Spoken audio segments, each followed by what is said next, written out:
বিসমিল্লাহির রহমানির রহিম। সম্মানিত বিনিয়োগকারী ভাই বোনেরা, আসসালামু আলাইকুম। শুভ অপরাহ্ন। আজ 22শে মে, রোজ বৃহস্পতিবার। আজকের ইন্ডেক্স পর্যালোচনা এবং আপনাদের অনুরোধের 10টি স্টক নিয়ে সংক্ষিপ্ত পরিসরে আলোচনা করার জন্য হাজির হয়েছে। আশা করি আপনারা সকলেই শারীরিকভাবে সুস্থ আছেন এবং ভালো আছেন।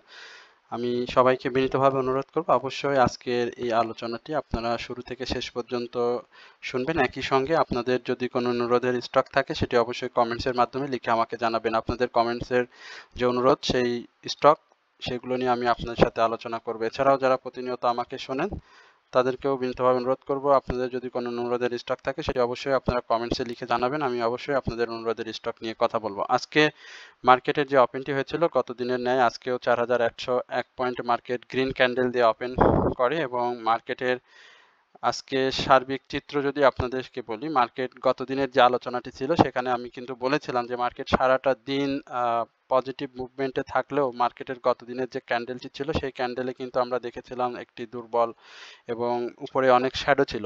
এবং আমার আলোচনায় আমি বলেছিলাম যে মার্কেট শেষ দিকে এসে কিন্তু মার্কেট তার যে মুভমেন্ট সেটি কিন্তু ধরে রাখতে পারবে না এবং market green red candle create করার প্রচুর সম্ভাবনা রয়েছে এবং সেটি ক্রিয়েট করতে পারে। তো ঠিক সেরকমটাই মার্কেট করেছে। 16.21 পয়েন্ট নেগেটিভ করে মার্কেট 4785 এই জায়গাতে মার্কেট ক্লোজে। মার্কেটের যে আপ ট্রেন্ড স্টক সেটি দেখতে পাচ্ছেন 114টি এবং ডাউন ট্রেন্ড স্টক ছিল 200টি এবং আনচেঞ্জড অবস্থায় ছিল 77টি। মার্কেট টার্নওভার যেটি কিন্তু উল্লেখযোগ্য হারে কমে গিয়েছে। আপনারা দেখতে পাচ্ছেন মার্কেটের টার্নওভার হয়েছে 253 কোটি টাকা। গত দিনের যে টার্নওভারটি ছিল 326 কোটি টাকা, সেখান থেকে 73 কোটি টাকা মার্কেটের টার্নওভার কিন্তু কম হয়েছে। আমরা টপ টেনার যে গেনার লিস্ট সেখানে যদি আপনাদেরকে একটু দেখাই, আমাদের হোয়াটসঅ্যাপ গ্রুপ মেম্বার যারা রয়েছেন তাদের বেশ কয়েকটি অনুরোধের স্টক এবং বেশ কয়েকটি বলবো, কারণ এখানে আমরা বিপিএমএল কে দেখতে পাচ্ছি, সোনারগাঁও টেক্সটাইল কে দেখতে পাচ্ছি। আপনারা আমাকে অনুরোধ করেছিলেন বানার জন্য, সেই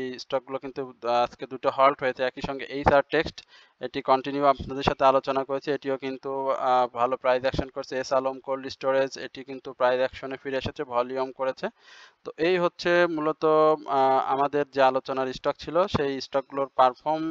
এছাড়াও আমরা সেক্টর বাই গেনার লিস্ট যদি দেখি সেখানে কিন্তু আজকে ইঞ্জিনিয়ারিং সেক্টরটি উঠে এসেছে। খুব অল্প সংখ্যক যেহেতু স্টক আজকে আপট্রেন্ডে ছিল, মাত্র 114টি, সেখানে আমরা খুব বেশি আপট্রেন্ড স্টক দেখতে পাবো না সেক্টর বাই, সেটি আপনারা নিজেরাও জানেন। এখানে দেখতে পাচ্ছেন যে ইঞ্জিনিয়ারিং সেক্টরের মাত্র 17টি স্টক আপট্রেন্ডে ছিল, ডাউন ট্রেন্ডে ছিল 21টি, আনচেঞ্জ অবস্থাতে ছিল 4টি। এরপর টেক্সটাইল সেক্টর 16টি স্টক আপ ট্রেন্ডে একটি এবং ডাউন ট্রেন্ডে 31টি, ইকুয়াল ছিল 11টি। ফার্মাসিউটিক্যাল সেক্টরে গতকাল পঞ্চম অবস্থানে ছিল, আজকে থার্ড পজিশনে চলে এসেছে। আপ ট্রেন্ড স্টক ছিল 12টি, ডাউন ট্রেন্ড 16টি, ইকুয়াল ছিল 6টি। ইন্স্যুরেন্স সেক্টরটার অবস্থা আরো বেশি খারাপ, আপ ট্রেন্ড স্টকের সংখ্যা ছিল মাত্র 10টি, ডাউন ট্রেন্ড ছিল 29টি।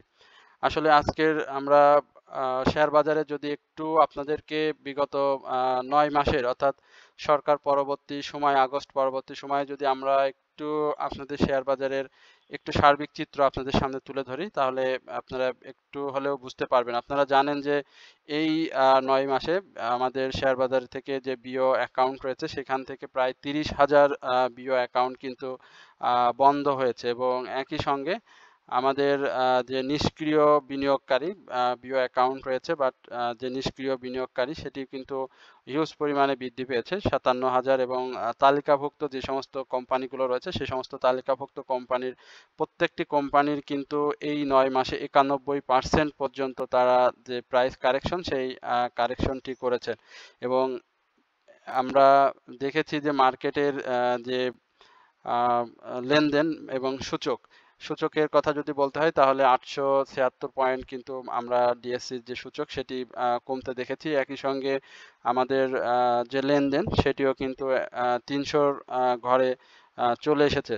তো সবকিছু মিলিয়ে মার্কেটের বলবো যে বিদেশি বিনিয়োগকারী যারা এই বাজারে ছিলেন তাদের প্রায় 700-র মতো বিনিয়োগকারী যারা এই 9 মাসের পুঁজিবাজার থেকে বের হয়ে গিয়েছেন। একই সঙ্গে 48,633 কোটি টাকা যেটি পুঁজিবাজারের বিনিয়োগকারীদের পুঁজি নেই হয়ে গিয়েছে। তো তারপরেও আমাদের বিএসসির কর্মকর্তারা আসলে চেয়ারম্যান মহোদয় যিনি রয়েছেন এই তাদের যে হঠকারী সিদ্ধান্ত, অর্থ উপদেষ্টা সবকিছু মিলিয়ে যে হঠকারী সিদ্ধান্ত, সেই সিদ্ধান্ত আমাদের মার্কেটের যে পতন সেটি কিন্তু এখন পর্যন্ত অব্যাহত রয়েছে। আমরা বিনিয়োগকারীরা তাদের পদত্যাগের জন্য রাস্তায় আমরা মিছিল করেছি, রাস্তায় পদত্যাগের দাবিতে রাস্তায় গিয়েছি, কিন্তু কোনো কিছুতেই কিন্তু সে ধরনের কোনো সমস্যার সমাধান হয়নি। একই সঙ্গে 22 জন কর্মকর্তাও কিন্তু আপনারা জানেন যে এর মধ্যে পদত্যাগ করেছে। তো সবকিছু মিলিয়ে মার্কেটের যে পরিস্থিতি, আসলে আমি বলবো যে এই পরিস্থিতি থেকে আসলে কবে নাগাদ মুক্ত হব আমরা, সেটি আসলে দেখার বিষয়। তবে আহ, আহ, সবচেয়ে বড় যে কথা সেটি হচ্ছে যে শেয়ার বাজারে খুব ধৈর্য দেখাতে হবে, ধৈর্যের কোনো বিকল্প নেই, এবং আমি মনে করি শেয়ার বাজারের সূর্য ডোবেনি, নতুন ভোরের অপেক্ষা মাত্র। তো সময়ের সাথে সাথে আমরা অবশ্যই মার্কেটটাকে ভালো অবস্থায় দেখতে পাবো। আজকের যে ক্যান্ডেলটি করেছে সেটি শুটিং স্টার ক্যান্ডেল, নিম্নমুখী প্রবণতা। তবে আজকের যে নিম্নমুখী প্রবণতা সেটি দুর্বল একটি ক্যান্ডেল, এবং আগামী শনিবারে যেহেতু মার্কেটের আহ, শেষ সপ্তাহ একেবারেই বলা চলে, কারণ আমরা জুন মাসে এক সপ্তাহ মার্কেটে পজিটিভ, 4 তারিখ পর্যন্ত আমরা মার্কেটকে পাবো। তো এই জায়গাতে মার্কেটের সেল প্রেসার যেটি সেটি কিন্তু বেশ ফেস করবে। তো এই ফেসটাকে মার্কেট যে 4470 যে সাপোর্টটা রয়েছে সেই সাপোর্টটাকে ধরে রাখতে পারে কিনা, এবং একই সঙ্গে এখান থেকে মার্কেট আপ ট্রেন্ডে যায় কিনা সেটি আমাদেরকে লক্ষ্য রাখতে হবে। মার্কেটের এই পরিস্থিতিতে আমরা মার্কেটের ইন্ডেক্সে এখন পর্যন্ত সেল সিগন্যাল দেখতে পাচ্ছি। এমএসিডি অরেঞ্জ এবং ব্লু রেখা তারা কিন্তু মুখোমুখি অবস্থান করছে এবং লেগে গিয়েছে, সেটিও আপনারা দেখতে পাচ্ছেন। তো এরপরে আপনাদের যে অনুরোধের স্টক, সেই স্টকগুলো নিয়ে আপনাদের সাথে সংক্ষিপ্ত পরিসরে আলোচনা করব। প্রথমেই JHRML, এই স্টকটি নিয়ে কথা বলবো। JHRML আপনাদের খুব পছন্দের একটি স্টক।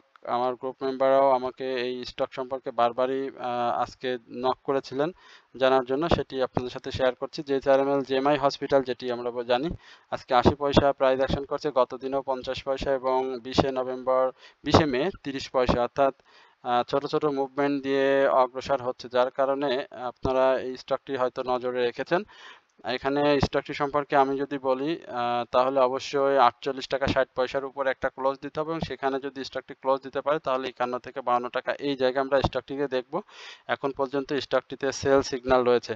আমি খুব সংক্ষিপ্ত পরিসরে কথা বলবো, কারণ আমার এই আলোচনার শেষে আমি আরো বেশ কিছু গুরুত্বপূর্ণ তথ্য আপনাদের সাথে শেয়ার করব, যার কারণে খুব সংক্ষেপে আলোচনাটা করছি। বেস্ট হোল্ডিং ট্রাভেল অ্যান্ড লিজার সেক্টরে এই স্টকটির আমরা থার্ড কোয়ার্টার ইপিএসটা খারাপ এসেছে, এখানে আউটসাইড ডাউন ট্রেন্ডের একটা প্রবণতা রয়েছে। স্টকটির 14 সপ্তাহের যে ডাউন ছিল সেটি জানেন যে 14 টাকা 70 পয়সা, এবং আজকে সেই লো ক্রিয়েট করেছিল 14 টাকা 90 পয়সা। এই জায়গাতে স্টকটির আমি বলবো যে অবশ্যই তার এই সাপোর্টটাকে রেসপেক্ট করতে হবে। যদি রেসপেক্ট করে তাহলে আলহামদুলিল্লাহ, আর যদি না করে তাহলে 13 টাকা 80 পয়সা থেকে 13 টাকা 60 পয়সা এই জায়গাতে আমরা বেস্ট হোল্ডিংকে দেখতে পাবো। মার্কেটের যে অবস্থা সেই ক্ষেত্রে আমি বলবো যে নিম্নমুখী ডাউন ট্রেন্ডের যে স্টকগুলো রয়েছে সেক্ষেত্রে আপনারা অবশ্যই এন্ট্রির ক্ষেত্রে সাবধানতা অবলম্বন করবেন, এবং প্রাইস অ্যাকশনের ক্ষেত্রে অবশ্যই বেস্ট হোল্ডিংকে 16 টাকার উপরে ক্লোজ দিতে হবে। এরপরে ড্রাগন সোয়েটার ডিএসএসএল, এই ছোট স্টকটি নিয়ে আপনারা জানতে চাচ্ছেন আমরা ডিএসএসএল এর কি অবস্থা। ডিএসএসএল এখানে সাইডওয়েজ মুভমেন্ট নিয়ে আগানোর চিন্তা করছে, কারণ স্টকটি আপনারা গতদিনও দেখেছেন যে আনচেঞ্জড অবস্থাতে শেষ করছে, ভলিউম পেয়েছে, আজকে কিন্তু ভলিউমটা পায়নি। ডিএসএসএল এর আমি বলবো যে 9 টাকা 50 পয়সার উপরে একটা ক্লোজ দিতে হবে, এবং সেটি যদি সাকসেসফুল ব্রেকআউট দিতে পারে তাহলে 10 টাকা 30 পয়সা থেকে 11 টাকা এই জায়গায় আমরা স্টকটিকে দেখতে পাবো। স্টকটিতে এখন পর্যন্ত বাই সিগন্যালে রয়েছে, এন্ট্রি জোন হিসেবে আপনারা স্টকটি দেখতে পারেন, তবে অবশ্যই মার্কেটের ভলিউমটা আপনারা লক্ষ্য রাখবেন। এরপরে জেমিনিসি ফুড অ্যান্ড লাইট সেক্টর একটি ভালো স্টক। গতকালকে আমরা লো পেইড স্টক নিয়ে আপনাদেরকে বলেছিলাম যে লো পেইড স্টকের আমরা একটা মুভমেন্ট হয়তো পেতে যাচ্ছি, তো তারই একটি আমরা কি বলবো অগ্রগতি বা তার একটা প্রতিফলন এই জেমিনিসি ফুডে দেখতে পাচ্ছি। জেমিনিসি ফুড আমরা 15 মে দেখেছিলাম স্টকটি 105 টাকা, এবং সেই ক্লোজ থেকে কিন্তু এখন পর্যন্ত আজকে 115 টাকা হাই ক্রিয়েট করেছিল, এবং স্টকটি আমি বিনিয়োগকারীদের বলবো যদি 116 টাকা 50 পয়সা ইভেন 117 টাকা এই জায়গাতে যদি স্টকটি ক্লোজ করে তাহলে কিন্তু স্টকটি বেশ ভালো একটা মুভমেন্টে চলে আসবে। সেক্ষেত্রে 120 টাকা এই জায়গায় স্টকটি কিন্তু যাওয়ার সম্ভাবনা রয়েছে। তবে তার আগে স্টকটি 127 টাকা এই জায়গাগুলো একটু সাকসেসফুলি ব্রেকআউট করতে হবে। সেটি সম্ভব হলে অবশ্যই স্টকটি ভালো প্রাইস অ্যাকশনে যাবে। এই হচ্ছে জেমিনিসি নিয়ে আমার সংক্ষিপ্ত পরিসরে আলোচনা। এরপরে জেমিনিসিতে এখন পর্যন্ত বাই সিগন্যাল রয়েছে, অর্থাৎ আরএসআই জায়গা বাড়ারও অনেক জায়গা রয়েছে। এখানে কেউ এন্ট্রি নিতে চাইলে অবশ্যই জেমিনিসিতে এন্ট্রি নিতে পারবেন। এরপরে বিপিএমএল আমাদের অবজারভেশনে ছিল, আমাদের গ্রুপ মেম্বারদের অবজারভেশনে ছিল। এখানে ডাব্লু প্যাটার্ন আকৃতিতে মুভমেন্টের একটা সম্ভাবনা দেখতে পাচ্ছি। স্টকটি সেভাবেই মুভমেন্টে ফিরবে। তবে অবশ্যই স্টকটির ক্লোজ যেটি এর আগে আমরা বলেছিলাম যে 31 টাকা 20 পয়সা, সেটা ক্লোজ দিতে হবে। সেখান থেকে আমরা স্টকটি কিন্তু আজকে সাকসেসফুলি ব্রেকআউট দিয়েছে এবং হল্টেডও হয়েছে 32 টাকা 70 পয়সা। এখানে স্টকটি 36 টাকা পরবর্তী গন্তব্য হিসেবে আমরা ধরতে পারি। আরএসআই বাড়ার অনেক জায়গা রয়েছে, নতুন করে বাই সিগন্যাল এসেছে, একই সঙ্গে ভলিউমটা ক্যারি করছে। যাদের রয়েছে আমি বলবো যে অবশ্যই আপনারা স্টকটি থেকে প্রফিট পাবেন। তবে 29 টাকা ইভেন 28 টাকা যাদের বাই রয়েছে তারা অবশ্যই এই জায়গা থেকে প্রফিট টেক করতে পারলে ভালো হতো। যেহেতু সম্ভাবনাময়, ছোট ছোট মুভমেন্ট দিয়ে অবশ্যই প্রাইস অ্যাকশন করবে। অবশ্যই একটা ভালো মুভমেন্ট আমরা প্রত্যাশা করি স্টকটির, এবং এই স্টকটি 35 টাকা 10 পয়সার উপরে ক্লোজ দিলে কিন্তু নতুন করে আবারও মুভমেন্ট ভালো প্রাইস অ্যাকশনে যাবে। তো তত সময়ে যদি কারো ভালো প্রফিট থাকে অবশ্যই স্টক থেকে প্রফিট গ্রহণ করবেন। এরপরে বেকন ফার্মা, যেহেতু মার্কেট পরিস্থিতি খুব বেশি একটা ভালো না, যার কারণে আমি মনে করি যে প্রফিট থাকলে অবশ্যই স্টক থেকে প্রফিটটা নিয়ে নেওয়া। এরপরে ফার্মাসিউটিক্যাল সেক্টরের বেকন ফার্মা আপনাদের অনুরোধের স্টক ছিল। আমরা বেকন ফার্মার কি অবস্থা একটু দেখি। বেকন ফার্মা আজকে প্রাইস অ্যাকশন করেছে 6 টাকা 60 পয়সা। একেবারে দেখতেই পাচ্ছেন যে জেমিনিসি ফুডের মতো সেম প্যাটার্নে চলে যাচ্ছে বলতেছি, যে কিছু কিছু স্টক ভালো করবে। তার মধ্যে বেকন ফার্মার থার্ড কোয়ার্টার ইপিএসটা ভালো এসেছে, বাই সিগন্যাল এসে গেছে।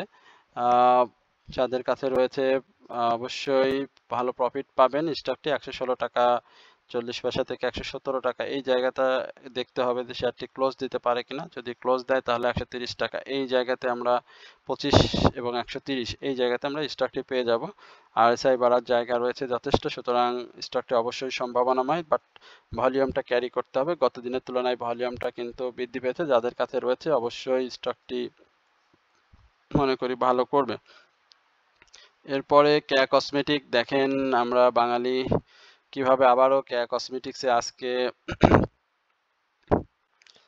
ভলিউমটা হয়েছে সেটা নিশ্চয়ই লক্ষ্য করতে পারছেন। আমরা গতকালকেও কিন্তু দেখেছি কেয়া কসমেটিক কিন্তু তাদের যে দেনা সেগুলো পরিশোধ করতে পারেনি, একই সঙ্গে তাদের কারখানা বন্ধ আছে, সবকিছুর একটি নিউজ কিন্তু তারা দিয়ে রেখেছে। তারপরেও আজকে কেয়া কসমেটিক কিন্তু হল্টেড হয়েছিল এবং আমরা দেখেছি 5 টাকা এই জায়গায় স্টকটি গিয়েছিল, বাট মার্কেটের ডিজাস্টার বলবো বা মার্কেটে যে ধারাবাহিক পতন, সেই পতনের কারণে কিন্তু তার ভলিউমটা ধরে রাখতে পারেনি, হল্টেড অবস্থাটাও ধরে রাখতে পারেনি।